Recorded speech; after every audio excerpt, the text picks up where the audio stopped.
사랑하는 서당중앙 함께 믿음의 가족 여러분, 수요일 매일 감사 예배를 주님 앞에 올려드리겠습니다. 오늘은 로마서 3장 1절로 8절의 말씀을 가지고 유대인의 오만이라 라고 한 말씀의 제목으로 오늘 말씀을 나눠보고자 합니다. 사도 바울에게 유대인들이 끊임없이 도전해오죠. 유대인들의 도전이 무엇입니까? 3장 1절에 보면 이와 같은 말씀이 기록되어 있는데 말씀을 봉독하여 드리겠습니다.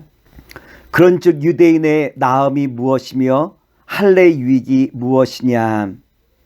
유대인들은 사도 바울에게 이와 같이 질문하죠. 표면적 유대인이 유대인이 아니요 표면적 할례가 아니라라고 하는 이와 같은 말씀이 무슨 의미냐라고 끊임없이 도전해와요. 만일 표면적 유대인이 유대인이 아니면, 그렇다고 한다면 유대인이 될 필요가 무슨 이유가 있느냐라고 하는 이와 같은 말이기도 하죠.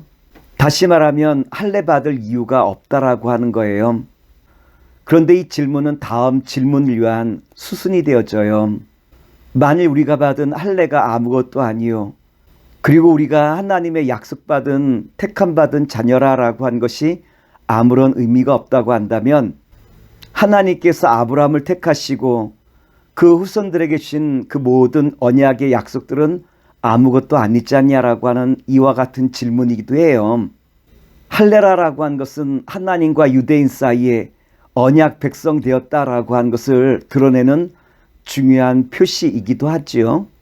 유대인들은 할례를 볼 때마다 우리가 하나님의 택한 자녀와 백성 되었다라고 한 것을 자부심을 느끼며 자랑하던 표시라라고 말씀을 드릴 수 있겠죠. 그런데 문제는 유대인에게 있어서 할례를 받은 그 이유는 다 사라져버리고 자신의 몸에 남은 그 할례의 표시를 자랑스럽게 여기는 이것만 남은 것 아니겠습니까? 자부심을 갖는다는 것은 중요한 것이지만, 그러나 그 자부심이 교만으로 넘쳐서 상대방을 얕보거나 상대방과 교제를 이루지 않는 상황이 되어져 버린다라고 한다면 이것은 너무나 잘못된 것이다라고 말씀을 드릴 수 있을 거예요. 그런데 우리가 잘 알고 있는 것처럼 유대인들은 자신의 그 할례를 자랑스럽게 여기며 이방인과 상종하지 않는 자리로 나아간 것 아니겠습니까?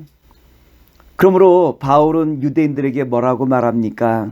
그렇다면 과연 할례가 무슨 유익이 있습니까? 라고 하는 이와 같은 말씀이기도 한 것이에요. 그런데 여기에 실제적인 문제가 될 수 있는 점이 하나 있어요.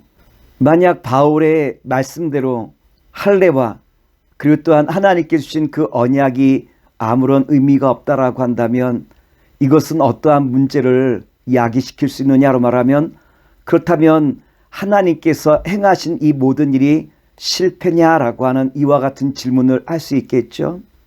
그래서 바울은 2절의 말씀을 통하여 이와 같이 우리에게 말씀을 주시고 있죠. 로마서 3장 2절 말씀입니다. 범사에 많으니 우선은 그들이 하나님의 말씀을 맡았음이니라. 바울은 유대인이 하나님의 말씀을 맡은 것에 대해서 인정하시고 있죠. 바울은 유대인들이 하나님의 말씀을 받았고 또한 할례라고 한 것을 통하여 하나님의 언약 백성 되었음을 인정해요. 그런데 문제는 여기 있지 않습니까?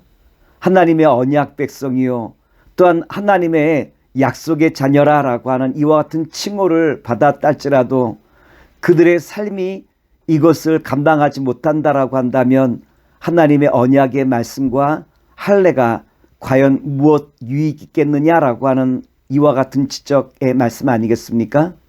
하나님의 은혜를 생각하면 감사하고 기쁘기 때문에 감사와 기쁨을 주님 앞에 올려드리는 바로 이 삶이 중요함을 우리에게 잘 말씀하시고 있는 것 아니겠습니까? 할례와 율법을 통하여 하나님 앞에 감사와 영광을 드리는 삶 없이 단지 우리의 자랑거리, 다른 사람보다 우리가 우월하다라고 하는 교만한 그 마음으로 작동한다고 한다면 이 할례와 이 율법은 우리에게 과연 어떠한 의미가 있겠냐라고 하는 바울의 음성이에요. 두 번째, 바울을 향하여 유대인들이 뭐라고 도전하냐로 말하면 로마서 3장 5절과 6절에 이와 같이 말씀해 주시고 있어요. 그러나 우리 불의가 하나님의 의를 드러나게 하면 무슨 말 하리요? 내가 사람의 말하는 대로 말하노니 진노를 내리시는 하나님이 불의하시냐? 결코 그렇지 아니하니라. 만일 그러하면 하나님께서 어찌 세상을 심판하시리요? 예수님께서 이 땅에 오신 목적은 마태복음 20장 28절에 보면 섬기고 또한 자기를 대속물로 주시기 위하여 예수님께서 이 땅에 오셨다라고 우리에게 말씀을 주시고 있죠. 그런데 예수님께서 십자가를 지는데 결정적인 역할을 한 사람이 누구냐면 가룟 유다라고 한 사람이에요. 가룟 유다가 은 30에 예수님을 팔아 넘기죠. 유대인들은 뭐라고 말하는 것이냐면 가룟 유다가 하나님께서 예수님을 통하여 그 의를 드러내시는데 도구가 되었다고 한다면 가룟 유다가 왜 벌을 받아야만 하느냐라고 하는 이와 같은 물음이기도 하죠. 우리의 불의가 예수님의 그 의를 드러낼 수 있다고 한다면 그것은 성공한 것이 아니냐라고 하는 이와 같은 궤변이기도 해요. 사람들은 뭐라고 말하냐면 우리의 악이 예수님의 그 선을 드러냈다고 한다면 성공이 아니냐라고 이와 같이 말하는 것과 마찬가지예요. 로마 3장 8절 말씀입니다. 또는 그러면 선을 이루기 위하여 악을 행하자 하지 않겠느냐? 어떤 이들이 이렇게 비방하여 우리가 이런 말을 한다고 하니 그들은 정죄받는 것이 마땅하니라. 사도 바울은 우리에게 오늘 말씀을 통하여 두 가지를 설명해 주시고 있어요. 첫째는 하나님의 은혜를 감사히 여기고 소중히 여기자라고 한 말씀을 주시죠.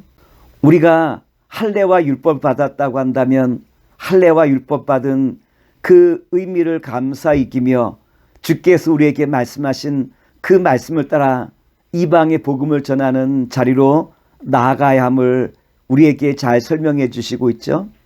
그런데 유대인들은 감사와 영광을 주님께 올려드리기보다는 자신의 이름을 높이고 자신을 자랑하는 것으로 이 모든 것을 사용하고 말았다라고 한 것 아니겠습니까?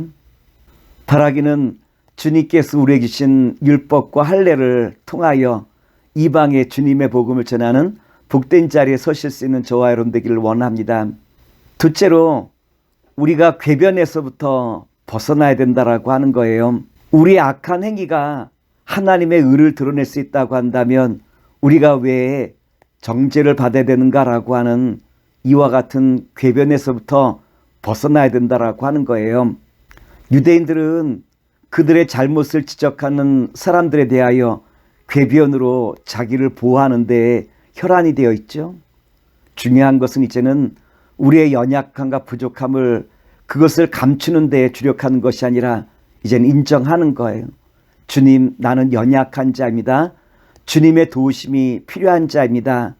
주님 앞에 나의 연약함을 고백하고 주님의 도우심과 은혜를 힘입어서 날마다 생명 얻는 자리로 나아가겠음을 날마다 고백하며 나아가는 가운데 주의 도우심과 은혜로 늘 승리하는 주의 거룩한 자녀와 백성 되시기를 다시 한번 기도하겠습니다.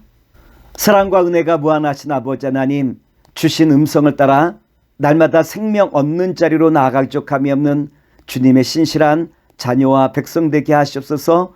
예수의 이름으로 기도합나이다. 아멘.